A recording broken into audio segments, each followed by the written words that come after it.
Okay, this is version 2 of Let's Talk. I'm Kath Lloyd from Make the Change, and yeah, I'm not quite sure what happened there.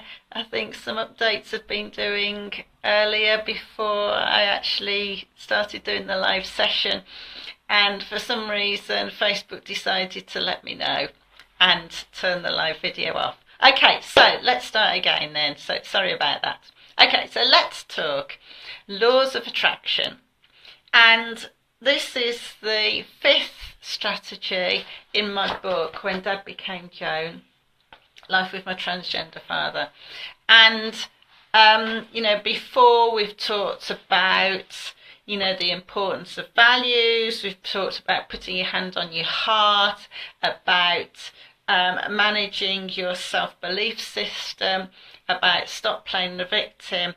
And so now what I wanted to concentrate was on how we can attract what we really want to attract. So just for a minute, I just want you to think, are you feeling as good as you would like to be feeling? I know it's freezing cold outside, that's why I'm double jumping up this evening. But generally, are you feeling as good as you want to be feeling? Now the phone's ringing. And if you're not, then what is it that is stopping you feeling the way you want to be feeling? Okay, because if you don't know that what, or you don't know that why, you can't change any of it very, very easily. Okay. So, while you're having a little think about that question, or maybe not, I want to talk about the brain and memory, how powerful our brain is.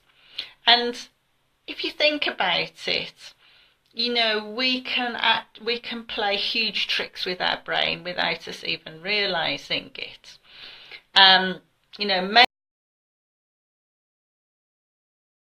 Medicine, and even if you know you're taking a placebo, it still have an amazing effect on you. And then you hear stories like of parents, lifting cars to get their trapped child from underneath it. And now that isn't something, if you thought about that, if that parent had thought about that, they'd never be able to lift that vehicle on their own. But because they're so determined to help their child, because they're throwing all their energy into it and not questioning their ability to do it, then the brain takes over and it just happens without them really even thinking about it. So, when we talk about memory, our memory has a huge impact on how we perform today, how we want to perform next week, next month, next year, and maybe 10 years down the line. And what we choose what we want to remember. So we choose, maybe not consciously, but subconsciously, we choose whether we want to remember something as good or remember something as bad. Now you can ask a group of 20-year-olds whether the summer holidays when they were growing up were sunny or rainy. Now, some people say every day was sunny, that's all I remember it. And then another group of people will go, oh, it's always raining, it's always miserable, and that's all that they remember. So, it was all the same summer, but it's about how you process it, what you want to remember about it, and how we feed that memory. And this a lot will depend on our personality types. Some people are going to be naturally more positive, and some people are naturally going to be more pessimistic.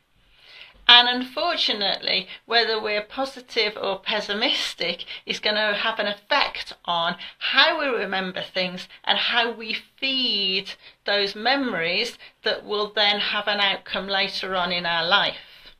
So, for example, if you've got a job interview coming up, you've got exams coming up, you are wanting to find love, you are wanting to have a great holiday,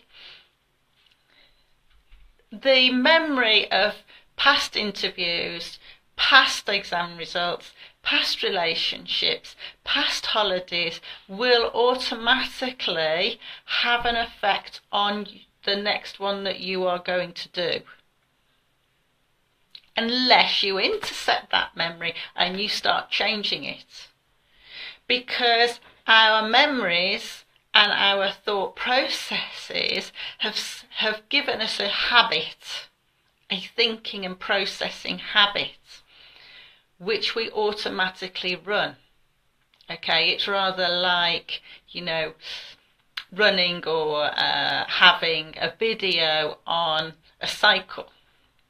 It's going to go round and round and round and round and round, and until you press the stop button, all right, or the pause button, and stop the thought process or pause the thought process, you won't be able to change it. And so this is why it's so important to be able to think about and stop and think about what you're thinking, what you're feeling, and how you're behaving. Okay, because we will feed, like I said, we will feed our memories. All right, so if you are going on a holiday of a lifetime, all right, and it'll be, oh, the plane's always late. Oh, you always get a cold when you go on a long haul flight. Oh, the food's never any good. The weather's always bad. All of that is feeding yourself for a negative outcome. All right. And it's exactly the same if you're going for a job interview. I've never done well with job interviews. Why is this going to be any different? I never get the job. I haven't got the right, my face doesn't fit. All those sorts of excuses. Why should it be any different now? Well, you are subconsciously feeding your thought process, feeding your behaviour, so you're less likely to get that job. You're less likely to perform really well and outperform everybody else they're interviewing. It's the way that you are talking to yourself. So, all of this is feeding your belief system, what you believe to be true about yourself. Okay, but it also really links up with how we speak to ourselves. And more often than not, we speak to ourselves in a totally opposite way that we would speak to our best friends. If we spoke to our best friend the way that most of us speak to ourselves, you wouldn't have any best friends.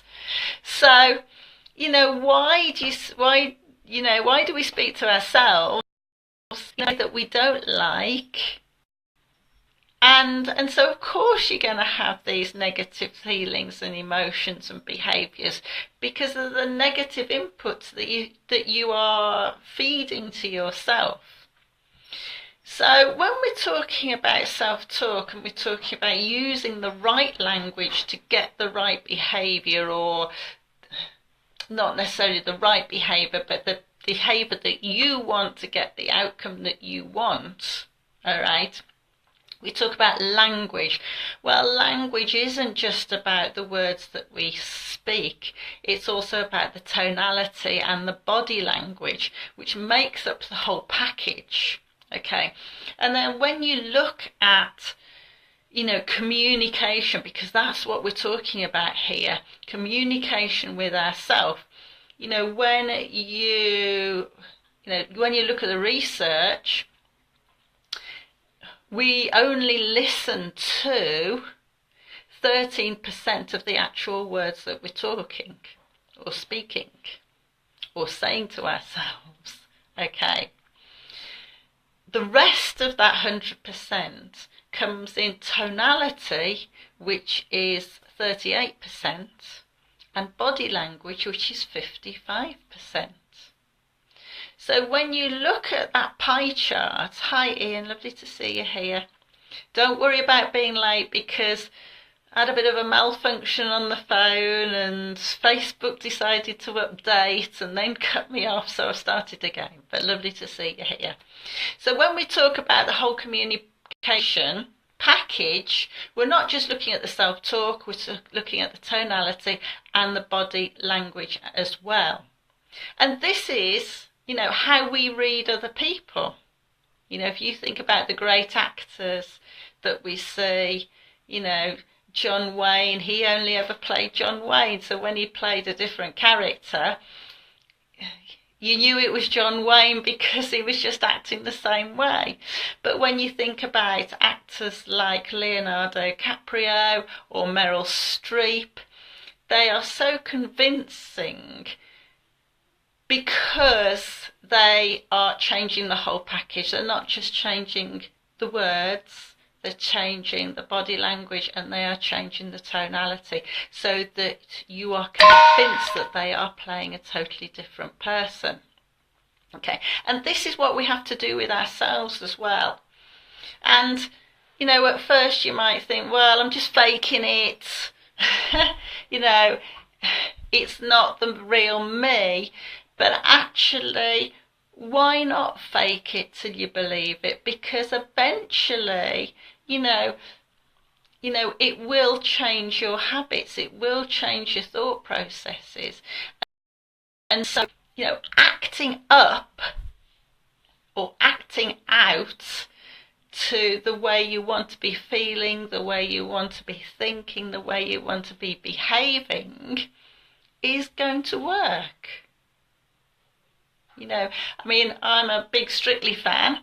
Every autumn and winter I'm there watching Strictly.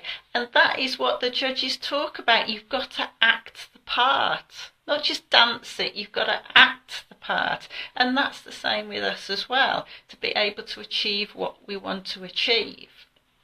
So, what do you want to attract in your life? Going back to the laws of attraction, is it that you want more money? Is it that you want to have more fun and enjoyment? Is it that you want to have more happiness or more contentment or, a lucrative business? Because if, whatever it is that you want, you need to start focusing on it and believing in yourself that you can do it and you will do it. If there are things that you're falling down on, well, those are the things you either have to develop on or find somebody to help you do it. So if you want to get your accounts straight and you struggle with your numbers or you're struggling with managing your money, then find somebody who can help you do that. Doesn't necessarily have to be somebody that you need to pay. There might be somebody that who will give you a hand and sort things out for you. So then it's about looking at your support network. Before we actually go on, there are a few questions that I want you to just start having a think about. Now, these are in the book, all right? And if you haven't got a pen or paper to hand, then don't worry because you can just replay the video. All right, so I've got 5 questions that I just want you to start thinking about. Number 1, how do you feel about what's going on in your life right now? So an important question because you need to know where you are today to be able to move to where you want to go to tomorrow and in a week, in a month, in a year's time. So how do you feel about where you are today, right now? Number 2, How do you feel about your feelings? Keep going back to feelings and thoughts. You know, this is something that I work a lot with. I've had to spend a lot of time doing with myself, and I still do. You know, there's always times when things aren't going great. You get anxious, you get stressed, and it's about just stopping, thinking about, you know, or reflecting on what you're thinking, what you're feeling. So number 2, how do you feel about your feelings? Number 3, do you like them or not? A very important question. Do you like those feelings or do you not like those feelings? Perhaps there's a bit of a mixture, in which case you need to start pinpointing them. Number 4, if you don't like these feelings, how would you like to be feeling instead? And the other one that goes perfectly with this one is what would you like to be doing instead? Because what we feel, what we think, has an influence on what we're doing. And then number 5, how could it all be more positive? Or another question is, name one thing that you want to be different. Start with the baby steps and then you can add on to them. Okay, so those are a set of questions. What I want to be, what I'm going to go on to, sorry the dog's crying. Okay, what I want to give you is, you know, 2 tips, okay, to be able to start being more positive.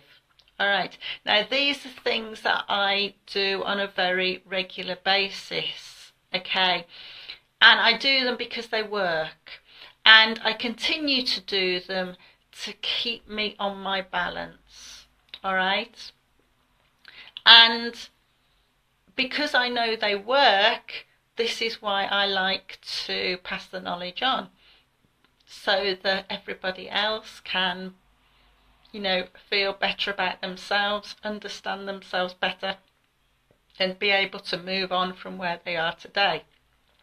So there's 2 great techniques that, you know, I use. Okay, now the first one, my gratitude list, I do this every single evening. I've been doing this for over a year. Before, I would do it only when I felt I needed to do it, when I was really, really struggling, or I did it across a whole week, so I'd perhaps do it on a Sunday. But actually, it's really, really important to reflect on each day, and it doesn't take a lot of time. It's really quite quick. Okay, but it helps you to jog your memory, it helps you to put things in perspective, and it helps you to understand yourself and see the positive that's in your life. Because, you know, even the darkest days, you know, where you've got the darkest and deepest thoughts and feelings that are really, you know, making you struggle, there is going to be something good. There is going to be something good, even though you might not recognize it, but it's about thinking and reflecting on it. So there will be somebody who said a kind word. There will be something who did something selfless for you. There will be something that you didn't notice before, you know. And this sort of weather, you know, where it's so cold, and there's a lot of people being miserable about the weather, you know, and understandably so. But for the majority of us, unless we're homeless, the majority of us can go to a place where we can get warm easily, where we can have a hot meal, and the dog's trying to get out, sorry. and where we can seek comfort. So it's about looking for the good things. And this is your gratitude list. And my aim is that you write just 3 things down. 3 things that you're grateful for. And it doesn't have to, at first, it will be big stuff like, I'm grateful that I've got my health, I'm grateful that I've got my home, I'm grateful for the love of my family and my children. I'm grateful that I've got a job. But what about the other things that were beautiful little things that you could easily swish by? So earlier today, yes, I was out in the cold, but I'm doing a little errand for my parents. But suddenly I turn around, the sun was shining and the snow was falling, but it was just like a glitter falling down from the sky. So that is one example of what's going to go on my gratitude list today. And that was because I was looking for it.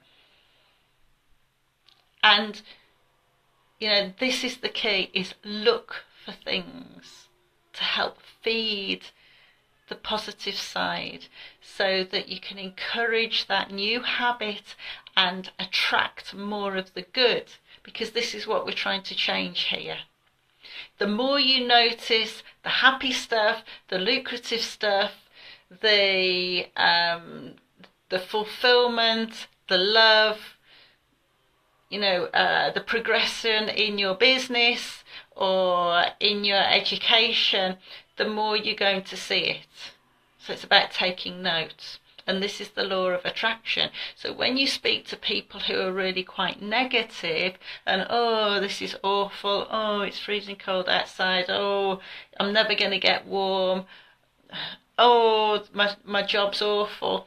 We all know those people, and they are feeding the pessimistic area of their personality. So they're only going to be getting more of that. And it's about choice. What do you want? Do you want to be more positive, or do you want to be more negative?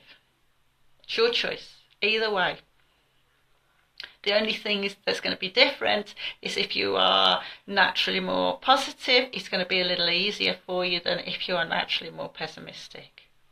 But it's still about choice. Now, the other little task that works really, really well is about, before you go to sleep, have a think about what you want from the next day. How do you want tomorrow to be? And if you start thinking about it tonight before you go to sleep, you can write it down if you want to. All right. Your brain is naturally going to start processing that information, and so you're more likely to get it. So if you go to sleep thinking, oh, bloody hell, it's going to be a shit day tomorrow, it's going to be cold again, it's going to be snowing, I'm going to get stuck in the traffic, the so-and-so at work's going to press all my buttons and get me annoyed. Well, hey presto, when you wake up in the morning, that's how it's going to feel. All right. And yes, that person is probably going to press all your buttons. All right. So you are anticipating something, and so you're more likely to see it. So you're feeding that negative habit. If, however, tonight you go to sleep and you start thinking, it's going to be a good day tomorrow, the sun's going to come out, the countryside's going to look beautiful, I'm going to have some fun at work today, because I'm going to be with so-and-so at work and we always have a good laugh, and I've got some good meetings coming up, then, where I could get more business, then all of that positive reinforcement is going to help the outcome you're going to get tomorrow. So it's all up to the power of the mind and what you want.